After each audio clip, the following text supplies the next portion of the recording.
Hi friends, welcome back to our channel. ನಾನು ನಿಮ್ಮ ಅಶ್ವಿನಿ. ಎಲ್ಲರೂ ಹೇಗಿದ್ದೀರಾ? ನಾನಂತೂ ತುಂಬ ಚೆನ್ನಾಗಿದ್ದೀನಿ. ಬೆಳಗ್ಗೆ ಇವಾಗ 6:30 ಆಯಿತು. 6:30ಗೆ ಎದ್ದಿದ್ದೀನಿ. ಬೆಳಿಗ್ಗೆನೇ ತುಂಬಾ ಮಳೆ ಸ್ಟಾರ್ಟ್ ಆಯಿತು. ಬೆಳಗ್ಗೆ ಒಂದು 3:15 3:45 ಹಂಗೆ ಮಳೆ ಅನ್ನೋದು ಸ್ಟಾರ್ಟ್ ಆಯಿತು. ಇವಾಗ 6:30, ಒಂದು 6 ಗಂಟೆವರೆಗೂ ಮಳೆ ಬಂದು ಇವಾಗ ಸ್ಟಾಪ್ ಆಗಿದೆ. ಇವಾಗ ಜಸ್ಟ್ ಎದ್ಬಿಟ್ಟು ಹೊರಗಡೆ ಹೋಗ್ತಾ ಇದ್ದೀನಿ. ಫಸ್ಟ್ ಹೋಗಿ ಡೋರ್ ಓಪನ್ ಮಾಡಿ ಹೊರಗಡೆ ಏನು ಕತೆ ಆಗಿದೆಯೋ ಗೊತ್ತಿಲ್ಲ, ಹೊರಗಡೆ ಹೋಗಿ ನೋಡಬೇಕು. ಯಾಕಂತಂದರೆ ನಮ್ಮ ಮನೆ ಕಡೆ ಎಲ್ಲ ತುಂಬ ಅದು ಏನಂತಾರೆ ಧೂಳ ಅನ್ನೋದು ತುಂಬ ಬರ್ತಾ ಇರುತ್ತೆ.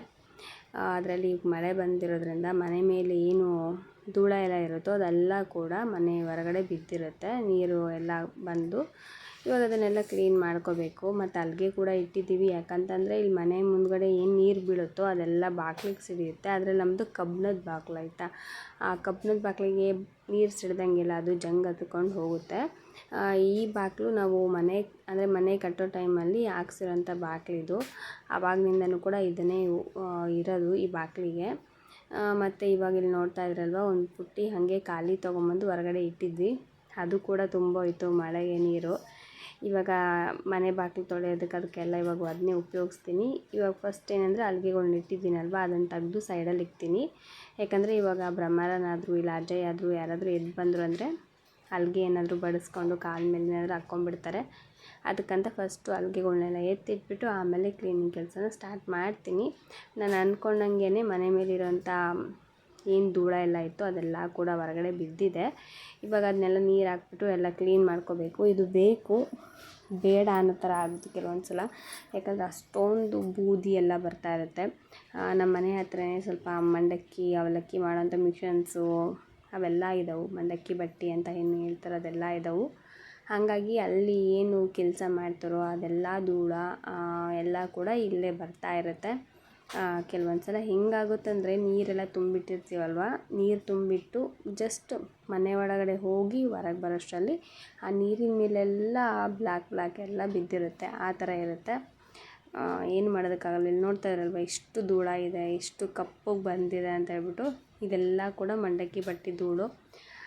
ಆದರೂ ಕೂಡ ಏನು ಮಾಡೋದಕ್ಕಾಗಲ್ಲ. ನಾವಿರೋಂಥ ಪ್ಲೇಸ್ ಹಿಂಗಿದೆ ಅಂದಮೇಲೆ ಅದನ್ನು ಸಹಿಸ್ಕೊಳ್ಳೇಬೇಕಾಗತ್ತೆ ಅಲ್ವಾ. ನೀರು ಹಾಕಿದರೆ ಫುಲ್ ಒಂಥರ ಕಪ್ಪಗೆ ಹೋಗುತ್ತೆ ಮನೆ ಬಾಗಿಲೆಲ್ಲ. ಇದು ಬೆಟರು.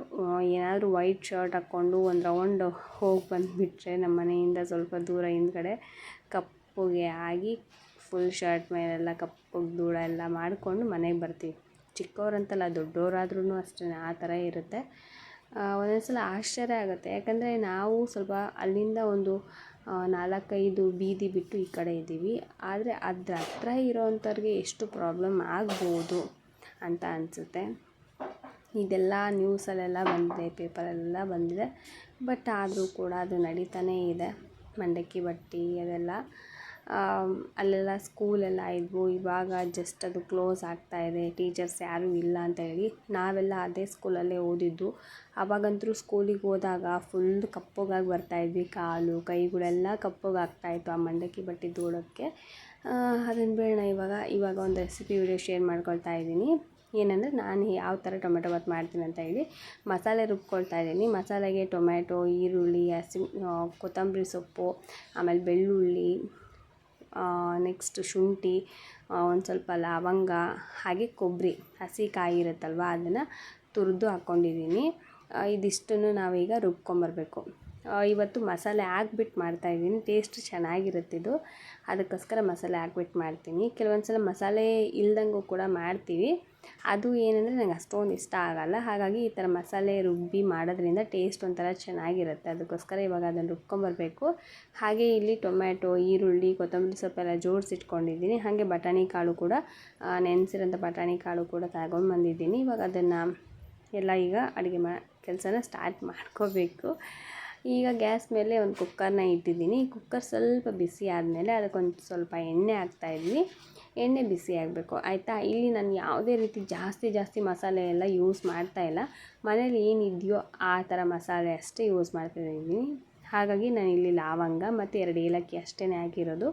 ಚಕ್ಕೆ ಮತ್ತು ಮರಾಠಿ ಮೊಗ್ಗು, ಆಮೇಲೆ ಪಲಾವ್ ಎಲೆ, ಶಾಜೀರ ಎಲ್ಲ ಬರುತ್ತೆ, ಅದೆಲ್ಲ ಹಾಕ್ಬೋದು. ಇದ್ದರೆ ಹಾಕಿ, ಇಲ್ಲ ಅಂದರೆ ಇಷ್ಟರಲ್ಲೇ ಮಾಡ್ಕೊಳ್ಳಿ, ಚೆನ್ನಾಗಿರುತ್ತೆ. ಮತ್ತು ಈಗ ನಾನು ಉದ್ದುದಕ್ಕೆ ಕಟ್ ಮಾಡಿರೋಂಥ ಈರುಳ್ಳಿನ ಹಾಕ್ಬಿಟ್ಟು ಅದು ಸ್ವಲ್ಪ ಚೆನ್ನಾಗಿ ಫ್ರೈ ಆಗಬೇಕು, ಹಸಿ ವಾಸನೆ ಹೋಗಬೇಕು, ಅಲ್ಲಿವರೆಗೂ ಕೂಡ ಚೆನ್ನಾಗಿ ಫ್ರೈ ಮಾಡ್ಕೋಬೇಕು. ಮೇನ್ ಇದೆ ಆಯಿತಾ. ನಾವು ಈರುಳ್ಳಿನ ಎಷ್ಟು ಚೆನ್ನಾಗಿ ಫ್ರೈ ಮಾಡ್ಕೋತೀವೋ, ಆದರೆ ತುಂಬ ಕಪ್ಪಗಾಗೋ ಥರ ಫ್ರೈ ಮಾಡ್ಕೋಬೇಡಿ, ಒಂದು ಮೀಡಿಯಮಾಗಿ ಫ್ರೈ ಮಾಡ್ಕೊಂಡ್ರಿ ಅಂದರೆ ಆ ಟೇಸ್ಟು ಫ್ಲೇವರೆಲ್ಲ ಆ ಒಂದು ಪಲಾವಲ್ಲಾಗಿರ್ಬೋದು ಅಥವಾ ನಾವು ಮಾಡುವಂಥ ಟೊಮ್ಯಾಟೊ ರೈಸಲ್ಲಾಗಿರ್ಬೋದು ಬಿಟ್ಕೊಳುತ್ತೆ ಆಯಿತಾ. ಅದೆಲ್ಲ ಸಾಫ್ಟ್ ಆದಮೇಲೆ ಬಟಾಣಿ ಕಾಳು ಹಾಕ್ಬಿಟ್ಟು ಅದನ್ನು ಕೂಡ ಸ್ವಲ್ಪ ಫ್ರೈ ಮಾಡಿಕೊಂಡು, ನೆಕ್ಸ್ಟ್ ನಾನಿಲ್ಲಿ ಟೊಮ್ಯಾಟೊ ಮತ್ತು ಕೊತ್ತಂಬರಿ ಸೊಪ್ಪನ್ನು ಕೂಡ ಚಿಕ್ಕದಾಗಿ ಕಟ್ ಮಾಡಿ ಇಟ್ಕೊಂಡಿದ್ದೀನಿ, ಅದನ್ನು ಕೂಡ ಹಾಕಿದ್ದೀನಿ.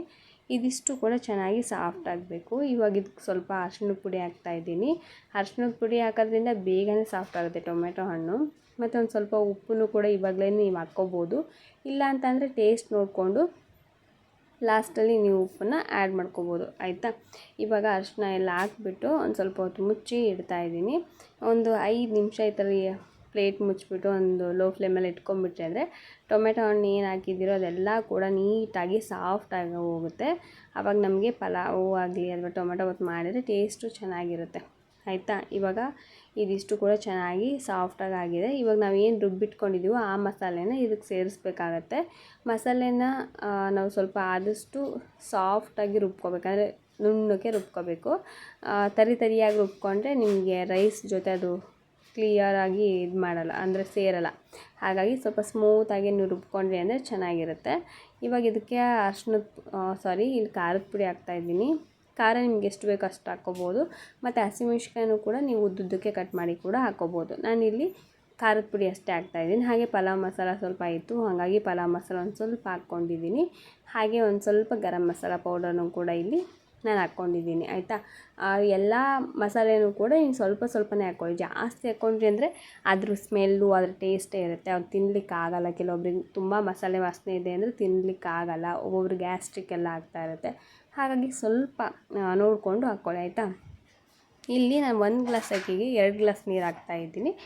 ನಿಮಗೆ ಯಾವ ಥರ ಬೇಕು ಅಂದರೆ ನೀವು ತರೋಂಥ ಅಕ್ಕಿಗೆ ಯಾವ ಥರ ನೀರಿಟ್ಟರೆ ಚೆನ್ನಾಗಾಗುತ್ತೋ ಅದನ್ನು ನೋಡ್ಕೊಂಡು ನೀವು ಇಟ್ಕೊಳ್ಳಿ ಆಯಿತಾ.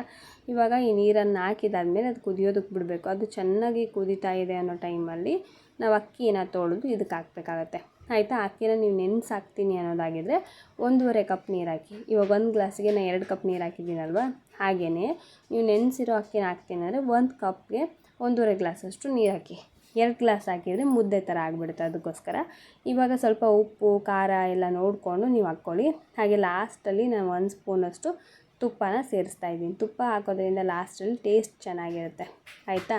ಹಾಗಾಗಿ 1 ಸ್ಪೂನಷ್ಟು ತುಪ್ಪ ಹಾಕ್ಬಿಟ್ಟು ವಿಸಲ್ ಕೂಗಿಸೋದಕ್ಕೆ ಇಟ್ಟಿದ್ದೀನಿ. ಇದು 1 ವಿಸಿಲ್ ಇಲ್ಲಾಂದರೆ 2 ವಿಸಿಲ್ ಕೂಗಿಸ್ಕೊಂಡ್ರೆ ಸಾಕು, ಚೆನ್ನಾಗಿ ಆಗಿರುತ್ತೆ. ಇದನ್ನು ಹಾಗೆ ಕೂಡ ತಿನ್ಬೋದು, ಇಲ್ಲ ಮೊಸರು ಬಜ್ಜಿ ಮಾಡ್ಕೊಂಡು ತಿನ್ಬೋದು, ಇಲ್ಲ ಹಾಗೇ ಸ್ವಲ್ಪ ಮೊಸರು ಹಾಕ್ಕೊಂಡು ಕೂಡ ನೀವು ಸೈಡಲ್ಲಿ ತಿನ್ಬೋದು. ಟೇಸ್ಟಿಯಾಗಿ ಮಸಾಲೆ ಟೊಮೆಟೊ ಬಾತ್ ರೆಡಿಯಾಗಿದೆ. ವಿಸಿಲ್ ಇನ್ನೂ ಕೂಗಿದಾದಮೇಲೆ ನಿಮಗೆ ಓಪನ್ ಮಾಡಿ ತೋರಿಸ್ತೀನಿ ಪೂರ್ತಿಯಾಗಿ ವಿಸಿಲ್ ಹೋದ್ಮೇಲೆ ಆಯಿತಾ. ಬೆಟರ್ ಅಂದರೆ ಪೂರ್ತಿ ವಿಸಿಲ್ ಹೋಗಬೇಕು, ಆಮೇಲೆ ನೀವು ಓಪನ್ ಮಾಡಿ ನೋಡಿ. ಇನ್ನೊಂದು ಏನಂದರೆ ನಾವು ಅಕ್ಕಿ ಹಾಕಿದಾಗ 1-2 ಕುದಿ ಬರಬೇಕಾಯ್ತಾ. 1-2 ಕುದಿ ಬಂದಮೇಲೆ ನೀವು ಕುಕ್ಕರ್ ಲಿಡ್ ಕ್ಲೋಸ್ ಮಾಡಿದ್ರಿ ಅಂದರೆ ಮಸಾಲೆ ಅನ್ನೋದು ಮೇಲ್ಗಡೆ ಜಾಸ್ತಿ ಉಳಿಯೋದಿಲ್ಲ, ರೈಸಲ್ಲಿ ಕೂಡ ಮಿಕ್ಸ್ ಆಗಿರುತ್ತೆ. ಅದಕ್ಕೋಸ್ಕರ ಇವಾಗ ನಾನು ಕುಕ್ಕರ್ ವಿಸಿಲೆಲ್ಲ ಕ್ಲಿಯರಾಗಿ ಹೋಗಿದೆ. ಅದಾದಮೇಲೆ ನಿಮ್ಗೆ ತೋರಿಸ್ತಾ ಇದ್ದೀನಿ, ನೋಡ್ತಾ ಇದ್ದೀರಲ್ವ. ಇದು ಜಾಸ್ತಿ ಮಸಾಲೆ ಏನಿಲ್ಲ ಮೇಲ್ಗಡೆ, ಆದ್ರೂ ಒಂದು ಸಲ ಮಿಕ್ಸ್ ಮಾಡ್ಕೊಂಡ್ಬಿಡ್ತೀನಿ ಆಯಿತಾ. ಮಿಕ್ಸ್ ಮಾಡಿಕೊಂಡೆ ಅಂದರೆ ನಮಗಿಲ್ಲಿ ಮಸಾಲೆ ಟೊಮೆಟೊ ಬಾತ್ ರೆಡಿ. ತುಂಬ ಟೇಸ್ಟಿಯಾಗಿರುತ್ತೆ, ತುಂಬ ಮಸಾಲೆ ಕೂಡ ಏನೂ ಹಾಕಿರಲ್ಲ. ನೀವು ನೋಡಿದ್ರಲ್ವ, ನಾನು ರುಬ್ಬೋದಕ್ಕೂ ಕೂಡ ಲವಂಗ ಅಷ್ಟೇ ಹಾಕಿದ್ದೀನಿ, ಒಗ್ಗರಣೆಗೂ ಕೂಡ 2 ಲವಂಗ 2 ಏಲಕ್ಕಿ ಹಾಕಿದ್ದೀನಿ. ಅದು ಬಿಟ್ಟರೆ ಜಾಸ್ತಿ ಸ್ಪೈಸಸ್ ನಾನು ಏನೂ ಹಾಕಿಲ್ಲ. ಗರಂ ಮಸಾಲ ಸ್ವಲ್ಪ, ಪಲಾವ್ ಪೌಡರ್ ಸ್ವಲ್ಪ, ಹಾಗೆ ಖಾರದ ಪುಡಿ ಇಷ್ಟನ್ನು ಹಾಕಿದ್ದೀನಿ. ನೀವು ಬೇಕಾದ್ರೆ ಎಕ್ಸ್ಟ್ರಾ ನೀವು ತರಕಾರಿ ಅದು ಇದು ಹಾಕ್ಕೊಂಡು ನೀವು ಮಾಡ್ಕೋಬೋದು ಆಯಿತಾ. ಈಗ ಟೊಮೆಟೊ ಬಾತ್ ರೆಡಿ ಇದೆ.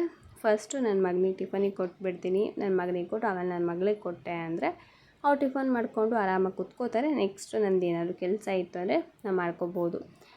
ಬೆಳಗ್ಗೆನೇ ಬೇಗ ಟಿಫನ್ ಆಯಿತು ಅಂದರೆ ನನ್ನ ಕೆಲಸ ಅರ್ಧ ಕೆಲಸ ಇದು ಟಿಫನ್ ಮಾಡೋದು ನಂದು. ಈ ಅರ್ಧ ಕೆಲಸ ಮುಗ್ದಂಗೆ, ಇನ್ನು ಮಿಕ್ಕಿದ ಅರ್ಧ ಕೆಲಸ ಮನೆ ಕ್ಲೀನ್ ಮಾಡ್ಕೊಳೋದು, ಅದು ಇದು ಕೆಲಸಗಳು ಇದ್ದೇ ಇರುತ್ತಲ್ವ, ಅದು ನನ್ನ ಅರ್ಧ ಕೆಲಸ ಆಯಿತಾ. ಇಬ್ಬರನ್ನ ಸುಧಾರಿಸೋದು ಒಂದು ದೊಡ್ಡ ಕೆಲಸ ನನಗೆ. ಇಲ್ಲಿ ಅವರಿಬ್ರಿಗೂ ಕೂಡ ಈಗ ಟಿಫನ್ ಹಾಕ್ಕೊಟ್ಟಿದ್ದೀನಿ. ಟೇಸ್ಟಿಯಾಗಿ ತುಂಬಾ ಚೆನ್ನಾಗಿದೆ ಫ್ರೆಂಡ್ಸ್. ಒಂದು ಸಲ ಈ ಮೆಥಡಲ್ಲಿ ನೀವು ಫಾಲೋ ಮಾಡಿ ನೋಡಿ, ಚೆನ್ನಾಗಿರುತ್ತೆ. ಎಲ್ಲ ಥರದ ಮಸಾಲೆ ಹಾಕ್ಬೇಕಂತಂದು ಏನಿಲ್ಲ. ಮಸಾಲೆ ಸ್ವಲ್ಪ ಕಡಿಮೆ ಹಾಕಿ ಮಾಡಿದರೂ ಕೂಡ ಚೆನ್ನಾಗೇ ಇರುತ್ತೆ. ಕೆಲವೊಬ್ರು ಏನಂದರೆ ಎಲ್ಲ ಥರದ್ದು ಪಲಾವ್ ಮಸಾಲ ಪ್ರತಿಯೊಂದು ಕೂಡ ಹಾಕ್ತಾರೆ. ಅಂದರೆ ಚಕ್ಕೆ, ಏಲಕ್ಕಿ, ಲವಂಗ, ಶಾಜೀರ ಪ್ರತಿಯೊಂದು ಹಾಕ್ತಾರೆ. ಅಷ್ಟೊಂದೆಲ್ಲ ಹಾಕುವಂಥ ಅವಶ್ಯಕತೆ ಇಲ್ಲ. ಇಷ್ಟು ಹಾಕಿದರೆ ಸಾಕು. ಇವಾಗ ಸ್ವಲ್ಪ ತಲೆಗೆ ಮೆಹಂದಿ ಹಾಕ್ಕೊಂಡಿದ್ದೀನಿ. ತುಂಬ ದಿನ ಆಗೋಯಿತು ಮೆಹಂದಿ ಹಾಕ್ಕೊಂಡು, ಹಾಗಾಗಿ ಮೆಹಂದಿನ ಹಚ್ಕೊಂಡಿದ್ದೀನಿ. ಇನ್ನೂ ಒಂದು 1 ಅವರ್ ಬಿಟ್ಬಿಟ್ಟು ಹೇರ್ ವಾಶ್ ಮಾಡ್ತೀನಿ. ನಾನು ಪ್ರತಿ ಸಲ ಹಚ್ಚೋದಿಲ್ಲ, ಏನೋ ಹಚ್ಬೇಕು ಅಂತ ಅನ್ನಿಸ್ದಾಗ ಮಾತ್ರ ಹಚ್ಚೋದು. ಇವತ್ತು ಯಾಕೋ ಅನ್ನಿಸ್ತು ಹಚ್ಕೋಬೇಕು ಅಂತ ಹೇಳಿ, ಹಾಗಾಗಿ ಹಚ್ಕೊಂಡು ಸ್ನಾನ ಮಾಡ್ಕೊಂಬಂದೆ. ಮಾಡ್ಕೊಂಬಂದ ತಕ್ಷಣ ಫಸ್ಟು ಒಂದು ಗ್ಲಾಸಷ್ಟು ನೀರನ್ನು ಕುಡಿತೀನಿ. ಕುಡಿದ್ಬಿಟ್ಟು ನೆಕ್ಸ್ಟು ಈಗ ರೆಡಿ ಆಗ್ತಾಯಿದ್ದೀನಿ. ನಾನು ಏನೂ ಹಚ್ಚೋದಿಲ್ಲ, ಸಿಂಪಲ್ಲಾಗಿ ನಾನು ರೆಡಿ ಆಗೋದು. ಜಾಸ್ತಿ ಓವರಾಗಿ ಏನೂ ರೆಡಿ ಆಗೋಲ್ಲ. ಏನಂದರೆ ಪೌಡರ್ ಹಚ್ಕೊಳ್ತಾ ಇದ್ದೀನಿ. ಕೆಲವೊಂದು ಸಲ ಪೌಡರ್ ಕೂಡ ನಾನು ಹಚ್ಚೋದಿಲ್ಲ, ಆಯಿತಾ. ಇವಾಗ ಜಸ್ಟ್ ಹಂಗೆ ಸ್ವಲ್ಪ ಪೌಡರ್ನ ಹಚ್ತಾ ಇದ್ದೀನಿ. ಪೌಡರ್ ಹಚ್ಚಿದಾದ್ಮೇಲೆ ಹಣೆಗೆ ಒಂದು ಸ್ಟಿಕ್ಕರ್ ಇಟ್ಬಿಟ್ಟು ಹಾಗೆ ಕುಂಕುಮನ ಇಟ್ಟು ನೆಕ್ಸ್ಟ್ ಲಿಪ್ ಬಾಮ್ ಅದು ಯಾವಾಗಲೂ ಒಂದು ಸಲ ರೇರ್, ನಾನು ತುಂಬ ಹಚ್ಚೋದಿಲ್ಲ. ಯಾವಾಗಲಾದ್ರೂ ಒಂದು ಸಲ ಇವಾಗ ಹಚ್ಬೇಕಂತ ಅನಿಸ್ತು, ಹಾಗಾಗಿ ಈಗ ಲಿಪ್ ಬಾಮ್ ಹಚ್ಕೊಳ್ತಾ ಇದ್ದೀನಿ. ಇದಾದಮೇಲೆ ಇನ್ನೂ ಕೂಡ ಕಂಪ್ಲೀಟ್ ಆಗೋಲ್ಲ. ಇದಿಷ್ಟೆಲ್ಲ ಮಾಡಿಕೊಂಡ್ರು ಕಂಪ್ಲೀಟ್ ಆಗೋದು ಈ ವಿಭೂತಿಯಿಂದ, ಆಯಿತಾ. ವಿಭೂತಿ ಹಚ್ಚಿದ್ಮೇಲೆ ಆ ಲುಕ್ ನೋಡಿ ಎಷ್ಟು ಚೆನ್ನಾಗಿ ಕಾಣ್ತಾ ಇದೆ ಅಲ್ವಾ. ಸೊ ಈ ಥರ ಕಾಣೋದು ನಂಗೆ ತುಂಬಾ ಇಷ್ಟ. ಇದಾದಮೇಲೆ ಇವಾಗ ಹೇರ್ನ ನೀಟಾಗಿ ಒರೆಸ್ಕೊಂಡು ಫುಲ್ಲು ಡ್ರೈ ಆಗೋವರೆಗೂ ಬಿಟ್ಟು, ಫುಲ್ ಅಂದರೆ ಒಂದು 70% ಅಷ್ಟು ಡ್ರೈ ಆದಮೇಲೆ ಕ್ಲೀನಾಗಿ ಸಿಕ್ಕಿಲ್ದಂಗೆ ಎಲ್ಲ ಬಾಚಿಕೊಂಡು ಆಮೇಲೆ ಜಡೆ ಹಾಕ್ಕೋತೀನಿ. ಅಲ್ಲಿವರೆಗೂ ಕೂಡ ಈಗ ವೇಟ್ ಮಾಡಬೇಕು ನಾನು. ಸ್ವಲ್ಪ ಕ್ಲಿಪ್ ಹಾಕ್ಕೊಂಡು ಹೇರ್ಗೆ ಹಾಗೆ ಬಿಟ್ಕೋತೀನಿ. ಮತ್ತು ಇದು ಆದಮೇಲೆ ಲೈವ್ ಮಾಡೋಣ ಅಂತ ಅಂದ್ಕೊಂಡಿದ್ದೆ. ಸೊ ಲೈವ್ ಕೂಡ ಮಾಡಿದೆ. ಎಲ್ಲರೂ ಕೂಡ ಸಪೋರ್ಟ್ ಮಾಡಿರಿ. ಇದೇ ರೀತಿ ಎಲ್ಲರೂ ಸಪೋರ್ಟ್ ಮಾಡ್ತಾಯಿರಿ. ಹಾಗೆ ನಮ್ಮ ಮನೆಯವ್ರ ಚಾನಲ್ಗೂ ಕೂಡ ಹೋಗಿಬಿಟ್ಟು ಅವ್ರನ್ನೂ ಕೂಡ ಸಪೋರ್ಟ್ ಮಾಡಿ. ಅವರು ಕೂಡ ತುಂಬ ಒಳ್ಳೆಯ ಸ್ಟೋರೀಸ್ ಎಲ್ಲ ಹಾಕ್ತಾರೆ. ಅವ್ರ ಚಾನಲ್ ಲಿಂಕ್ನ ನಾನು ಇಲ್ಲಿ ಕಾಮೆಂಟ್ ಬಾಕ್ಸಲ್ಲಿ ಪಿನ್ ಮಾಡಿರ್ತೀನಿ. ದಯವಿಟ್ಟು ಅವ್ರ ಚಾನಲ್ನು ಕೂಡ ನೋಡಿ ಸಬ್ಸ್ಕ್ರೈಬ್ ಮಾಡಿ ಸಪೋರ್ಟ್ ಮಾಡಿ. ನಿಮ್ಮ ಸಪೋರ್ಟ್ ಇಲ್ಲಾಂದರೆ ಏನೂ ಕೂಡ ಆಗೋಲ್ಲ, ಆಯಿತಾ. ಪ್ರತಿಯೊಂದು ವಿಷಯದಲ್ಲೂ ಕೂಡ ನಿಮ್ಮ ಸಪೋರ್ಟ್ ಬೇಕೇ ಬೇಕು.